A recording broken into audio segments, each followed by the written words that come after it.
Mas esses estudos, essa formulação, né, esse formalismo que nós fizemos para o processo de expansão, serve para um processo de compressão? Serve, claro que serve. E vamos fazer agora o mesmo raciocínio que nós fizemos para a pressão, para o trabalho de expansão, para um processo de compressão. Vamos fazer um processo de compressão de um estágio. No um estágio, vamos considerar que eu tenho o mesmo sistema que eu tinha antes, eu tenho agora o meu gás contido dentro de um cilindro, que tem um pistão móvel. Sobre esse pistão móvel, eu tenho uma massa que está sob a ação da gravidade, que por sua vez realiza uma pressão sobre o meu gás. A diferença é que nesse primeiro momento eu tenho duas prisilinhas aqui, segurando que a minha massa exerça uma pressão além daquela que o meu gás contém neste primeiro momento, nesse estado 1. Nesse estado inicial, o meu gás está num certo volume, o volume 2, e vai até um volume 2 numa certa pressão, perfeito? Representado por esse ponto aqui. E o estado final é um processo de compressão, vai acontecer quando eu soltar essas duas prisilinhas. Vai fazer com que a massa que está sobre o êmbolo pressione o meu gás, vindo para uma pressão maior com um volume menor. Ou seja, o meu gás comprimiu, é um processo de compressão. O estado final do meu sistema compreende a esse ponto. Tá? Há uma certa pressão, há um certo volume. Como é que eu escrevo matematicamente tudo isso? Eu escrevo que o trabalho é a pressão externa vezes o volume final menos o volume inicial. Note que aqui o volume final, representado por 1, é menor que o volume inicial. Então, este termo aqui, ele é negativo, menor que zero. O que vai fazer com que o meu trabalho seja positivo. É um trabalho de compressão. Lembram disso? Muito bem. Apenas para a gente sempre reinserir os conceitos que a gente trabalhou até então. E aí? Posso inserir mais um estágio durante um processo? Por exemplo, eu poderia colocar outras presilhas aqui durante o processo? Claro que sim. Vamos lá. Como seria então o nosso trabalho de compressão em dois estágios? O processo é bastante similar. Eu saio de um estado inicial, V2, que contém uma certa pressão, e vou para um estado agora intermediário, representado por V', e POP duas linhas, e o segundo estágio representa até o estado final V1. Então, como é que eu represento isso daqui? O trabalho total durante o meu processo é o trabalho 1 mais o trabalho 2. O trabalho total vai ser a pressão menos a pressão externa duas linhas, perfeito? Eu vou chamar isso daqui de W1 e esse daqui de W2. W2 e esse daqui de... Perfeito? Então, o W1 vai ser a pressão que foi comprimido o meu gás, que é POP duas linhas, vezes a variação do volume. que é o volume final, V', menos o volume inicial, V2, mais, colchetes, menos, agora, a pressão oposta, a pressão de compressão, que é POP', vezes a variação de volume final, V1, menos o volume inicial, V'. Fecha colchetes. Note que assim como na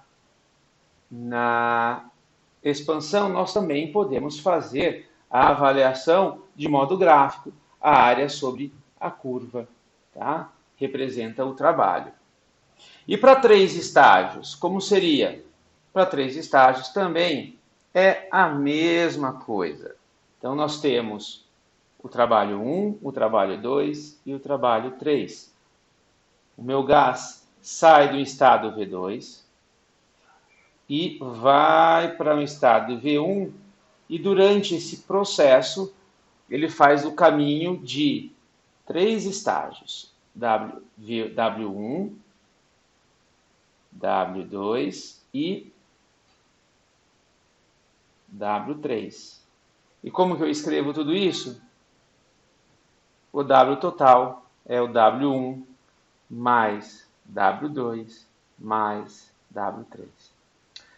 Notem aqui, gente, que mais uma vez o gás sai do estado inicial, vai para um estado final, e durante esses estágios eu modifico o processo, a pressão que vai fazer a compressão do meu estado.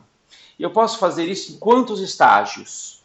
Posso fazer isso em infinitos estágios, de modo que a cada compressão, o meu estado que encontra o meu sistema vai ser mais próximo possível à isoterma, que representa o meu gás.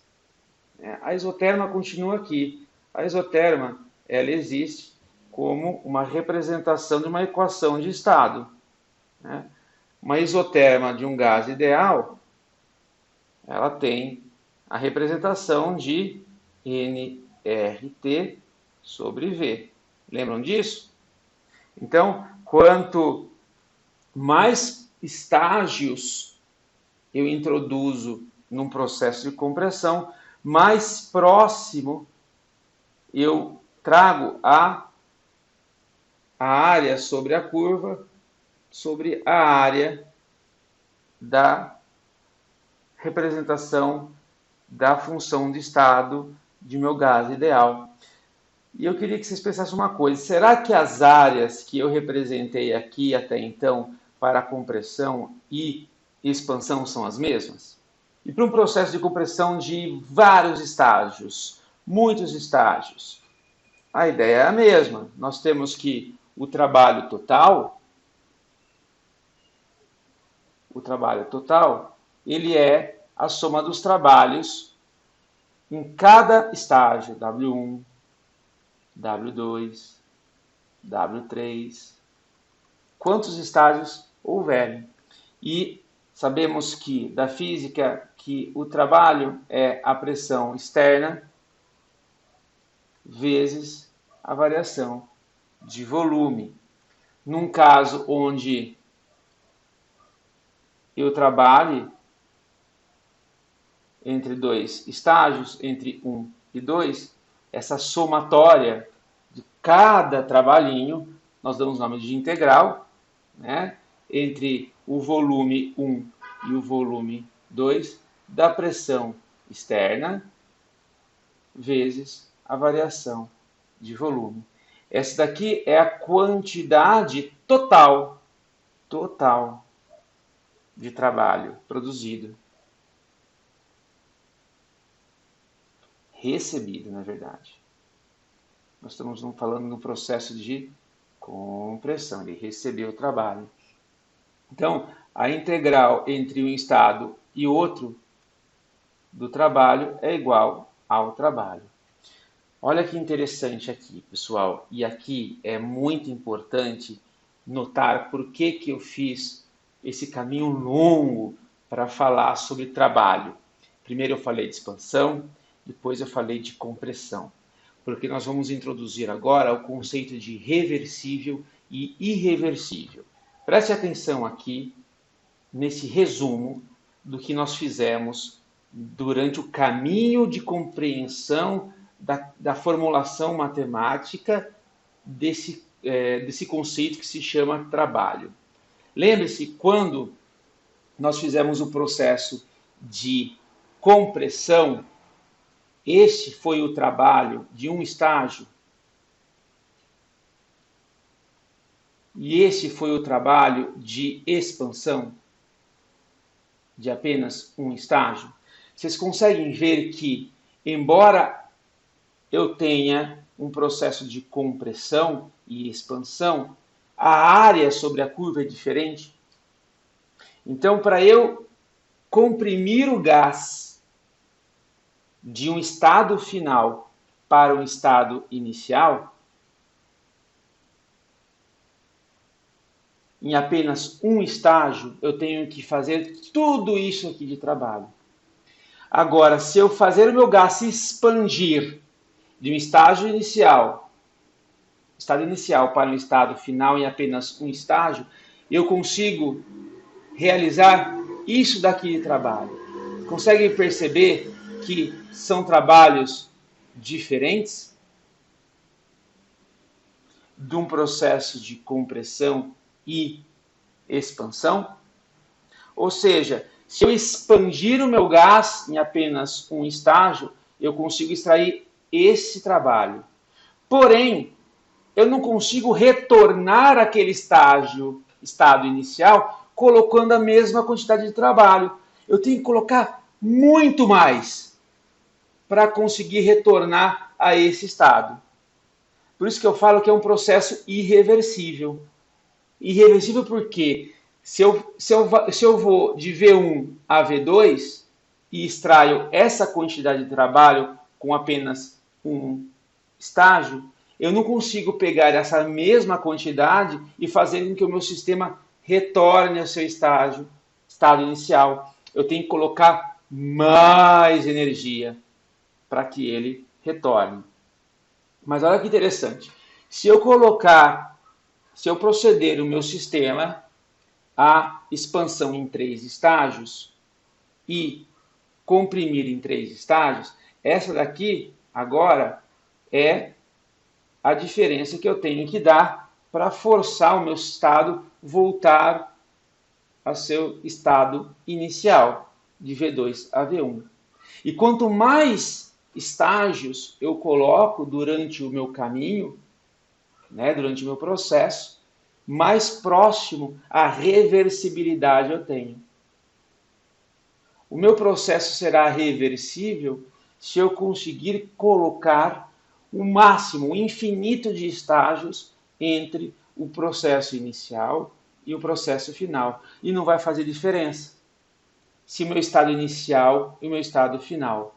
Esse aqui, um processo reversível, onde não há diferença entre energia que caminha, que eu consigo levar entre o estado inicial e o estado final.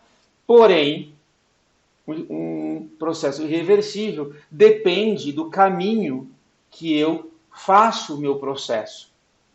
Se eu fizer em 3 estágios e voltar por 2 estágios, é totalmente diferente. Agora, um processo reversível, eu posso ir do estado 1 para o estado 2, do estado 2 para o estado 1, com a mesma quantidade. Isso significa que eu tenho o máximo de trabalho durante o processo. Ele segue exatamente a minha isoterma, que é a área sobre a curva. Como a gente pode ver, o trabalho tem algumas características muito peculiares, né? Lembre-se que nós mostramos que o caminho que faz o processo se ele realiza trabalho ou recebe trabalho, ele é dependente do caminho, se ele vai fazer em 1, 2 3 ou em N estágios, em múltiplos estágios. E aqui eu vou utilizar um exemplo para a gente compreender melhor o que significa esse processo em função do caminho com que ele procede. Vamos pensar num processo cíclico. Ele vai expandir e depois ele vai comprimir. Só que vamos fazer esse processo cíclico em apenas de expansão em um estágio e de compressão também em um estágio. Como que nós fazemos isso? Nós temos nosso sistema no estado inicial, P1 e V1. Esse processo, vamos considerar ele como isotérmico, né? A temperatura é constante. Ele vai se expandir até um estado P2, V2. E, por fim, ele volta ao seu estado inicial a P1, V1. Como que nós escrevemos isso? Né? Como que nós representamos matematicamente o processo de expansão?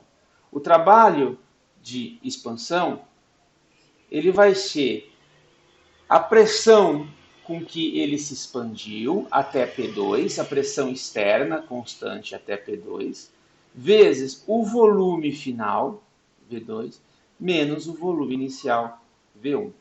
E o processo de compressão? O trabalho de compressão vai ser a pressão 1, onde ele vai se encontrar no final, vezes o volume final, que é V1, menos o volume inicial, que é V2. O trabalho total, durante esse processo, o trabalho cíclico desse processo, ele vai ser a soma dos dois. Vai ser P2, V2 menos V1, menos, menos, P1 vezes V1 menos V2. Trabalhando um pouquinho a matemática, vocês vão encontrar que o trabalho cíclico vai ser P2 menos V1 vezes V1 menos V2. Perfeito? Qual que é o sinal proveniente desse processo? Qual que vocês encontrariam? Como vocês acham que esse processo ocorre? O trabalho desse processo, trabalho total, vai ser positivo ou negativo? Vamos fazer a conta aqui. Nós sabemos que a pressão 2, ela é menor que a pressão 1. E nós sabemos que o volume 2, ela é maior que o volume 1. De maneira que esse termo aqui, ele é negativo. Esse termo aqui é negativo. E esse termo aqui também é negativo, já que o volume final, o volume 1, perdão, é menor que o volume 2. De forma que o trabalho total durante o processo cíclico, ele vai ser maior que zero. Note que, embora o meu sistema tenha sido restaurado ao seu estado inicial, a quantidade de trabalho ele foi positiva, ou seja, eu tive que realizar trabalho sobre o meu sistema para restaurar o meu sistema ao meu estado inicial. Eu tive que trabalhar sobre o meu sistema para conseguir que ele restaurasse ao seu estado inicial. Interessante isso. Aquele trabalho que ele fez ao expandir não é o suficiente para trazê-lo ao seu estado inicial. Eu tenho que dar uma quantidade a mais positiva. E é por isso que nós falamos que esse processo é um processo irreversível. De maneira que a energia que ele gerou não é suficiente para trazê-lo ao seu estado original.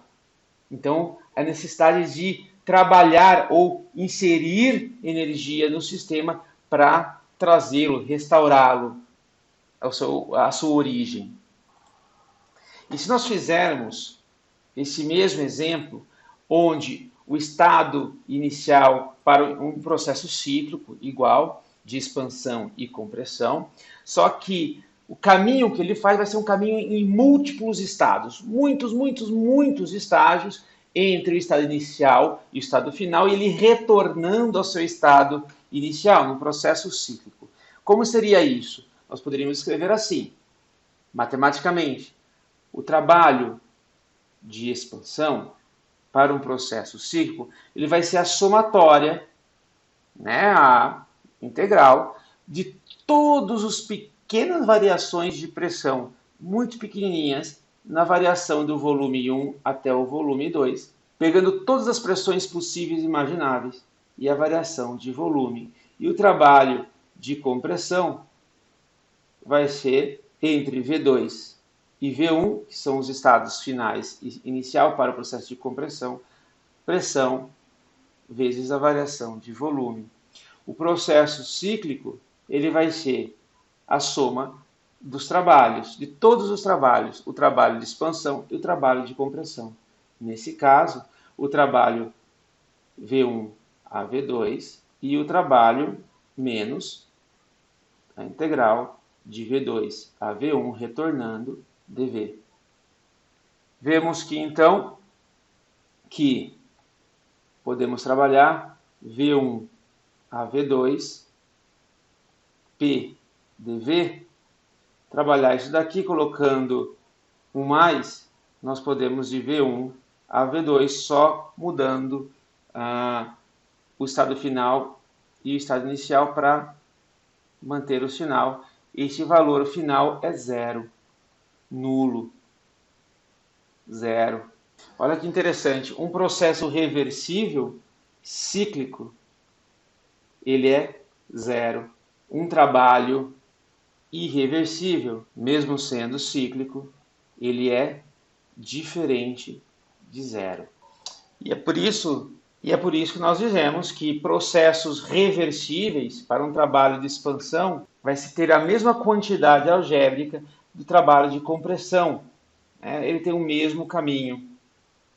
Porém, para um processo irreversível, o trabalho de expansão é diferente do trabalho de compressão, ele tem caminhos diferentes. Numericamente, o trabalho reversível ele é sempre maior que o trabalho em módulo irreversível. Dessa forma, trabalho ele é uma quantidade, uma função que depende do caminho. Né? E você deve descrever, definir o caminho com que foi feito o processo, porque pode gerar valores diferentes. Muito cuidado nessa hora. Trabalho depende do caminho, que vai do estado 1 para o estado 2. Trabalho depende do caminho. Vamos aplicar, então, tudo que nós falamos até agora sobre a expansão de gases, compressão de gases reversível ou irreversível para um gás ideal. Né?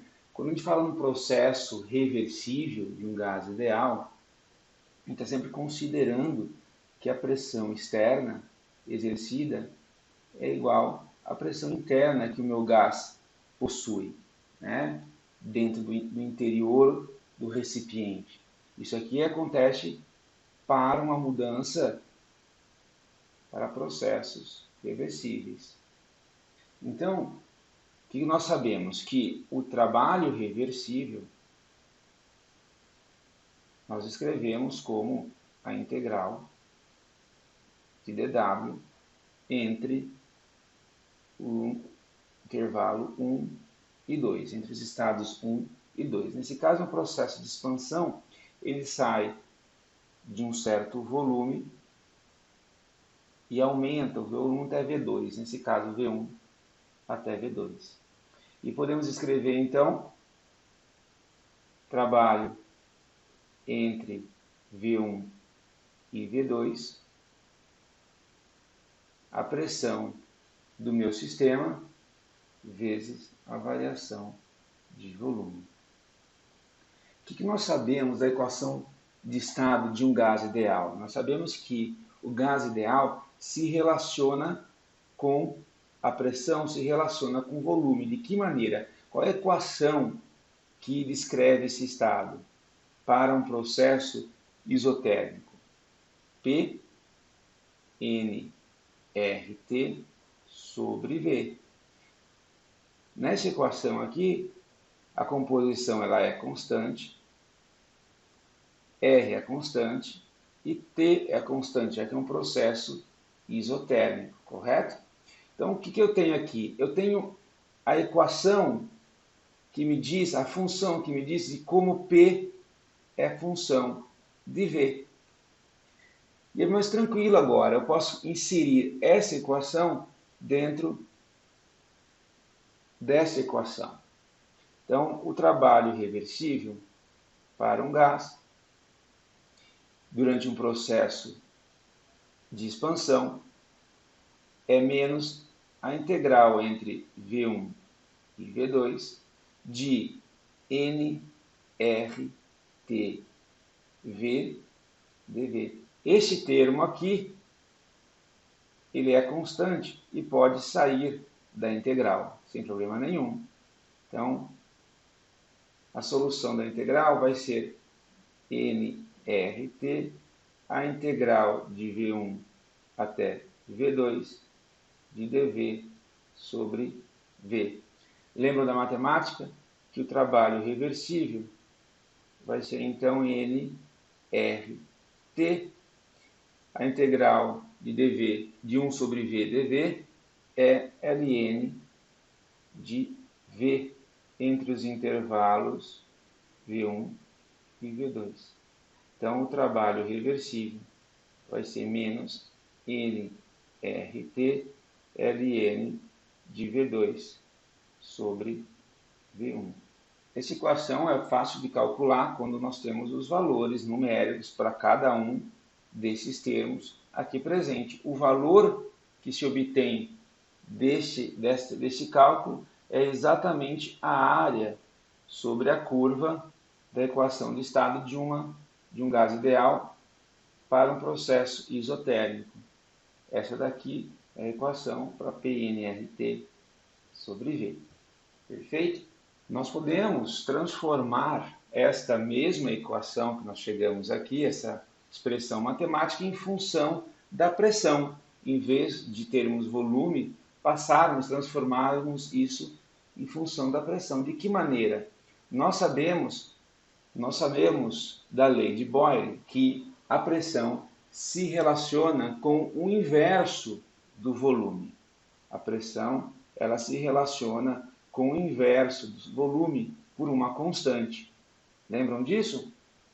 Então, o logaritmo, nós podemos substituir o logaritmo de V2 sobre V1 por V1 sobre P2, já que sabemos que a pressão se relaciona com o inverso do volume. O logaritmo, então, dentro da expressão que nós encontramos, pode ser reescrita da seguinte maneira: trabalho reversível menos nRT ln de P2 sobre P1. Isso, uma nova expressão, porém em função da pressão durante um processo isotérmico, ok? Vamos fazer um exercício para fixar esses conceitos que nós falamos até aqui.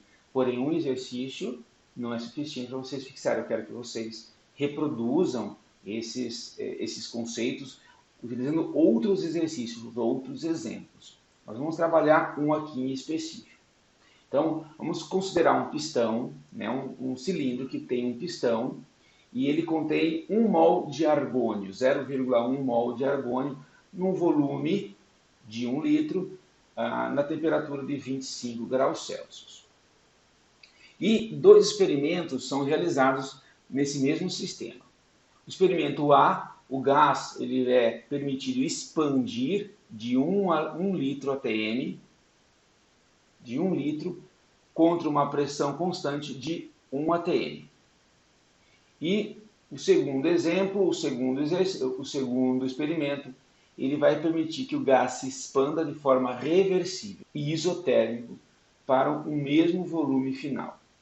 Aí a pergunta vem, qual desses dois processos produz mais trabalho. Como bem sabemos, o primeiro processo é um processo irreversível, né? Porque ele é feito contra uma pressão constante. E de um processo reversível, nós escrevemos que a pressão, o trabalho, se relaciona com a pressão e volume através de uma pressão externa constante vezes a variação do volume. Nós sabemos que o trabalho, então, será menos 1 atm vezes a variação de volume, que nesse caso foi de 1 litro. O trabalho total realizado é menos 1 litro atm. Isso daqui transformado em joule, nós sabemos que 101.325 joules equivale a 1 litro atm. Essa unidade se cancela com essa unidade e nós temos que o trabalho em joule, nesse processo irreversível, é de menos 101 joule. Ok. E o caminho reversível para esse gás? Vamos considerar esse gás como um gás ideal. No caminho reversível de expansão de um gás ideal, nós temos que o trabalho é igual a menos nRT ln de V2 sobre V1. Substituindo valores na equação, o trabalho vai ser menos 0,1 mol, que é a quantidade de gás presente dentro do meu cilindro, vezes a constante universal dos gases, 8,314 joule por Kelvin por mol, vezes 298 Kelvin, vezes ln de 2 litros sobre 1 litro. Apertando o botãozinho da sua calculadora, levando em consideração todas as unidades presentes, nós chegamos a menos 172 joule. Note que nós temos dois valores distintos para um processo com caminhos diferentes. Se nós fizermos a análise gráfica durante o processo, nós vemos que a área sobre a curva para o processo 1, que tem um caminho irreversível, é bem menor do que aquela do caminho 2, o que representa diretamente aquele valor que nós calculamos diretamente. Aqui eu termino a abordagem dos conceitos presentes no trabalho, mas é importante que vocês façam muitos exercícios para fixar esses conceitos. É importantíssimo. Sem fazer exercícios, o aprendizado fica muito mais difícil. Tá? Conto com isso com vocês. Um abração.